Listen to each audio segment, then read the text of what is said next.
Guys, welcome back to another video. Only a really fast, small one here. This is not on car, it's kind of a afterthought. What we had a wicked banging and clattering in a Dacia Duster 1.5 diesel, and we were trying to pinpoint. We used the boroscope, took out injectors, used the boroscope, and we saw we had valve to piston damage somewhere around the middle of the engine here. Now, what we done was, we only discovered by taking off the rocker cover and taking out the injectors, we will send the boroscope down. I don't have this on camera to see valve marks on top of the pistons. We went in there and we had a look and our timing was out. So we took off the belt and we rejigged it and put it back together, and we wondered why. What the heck was going on here? Then we looked down while the timing cover was off. Up here, we looked down and I could see a little piece of something down here that my work colleagues were not concerned about, but I was. I said, what the heck is that? And what was down there is this piece of steel. Right, we didn't know where this piece of steel came out of or what the story was with it, but neither here or there. I sold the customer new timing belt kit and water pump. Thought it might have come off the back of a tensioner, but took out the tensioner, and when we had it in hand, didn't believe anything came off it.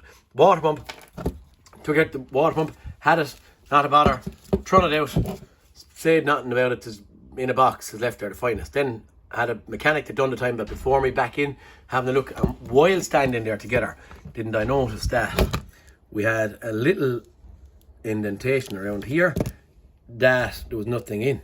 Now, I wouldn't have thought there was going to be anything in it. It's the shape that rang a bell with me. The shape of that curve and this piece that I had in my hand, I thought was very similar. And lo and behold, there's a slight curve on that, because I would believe it got jammed. It fell down. It got jammed between the timing belt and the crankshaft pulley.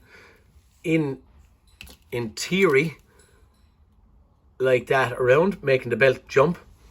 But then we look at our pump, this little piece of steel, again, in theory, that's not doing it very well. When it's turned up the other way, it nearly fitted in there slightly better. That is the piece of steel, and that adhesive marks are from that being stuck onto the pump on the other way, or other side or whatever. And when it got warm or something, it must have just fell off, or vibration. But don't get caught with it. Banging and rattling noise out of a 2015 1.5 diesel Dacia Duster. Probably in any of the Renaults as well. It's only small, it's only fast. I can't show you the job because it's all done and gone and out here. But that piece of steel, what it's even for, don't know. Probably to catch a small little bit of moisture that comes out of the pump if it leaks any bit, rather than it go onto the belt. But that, yeah, don't get caught with it, boys. Peter Kennedy signing out. Lads, see you in the next cartoon.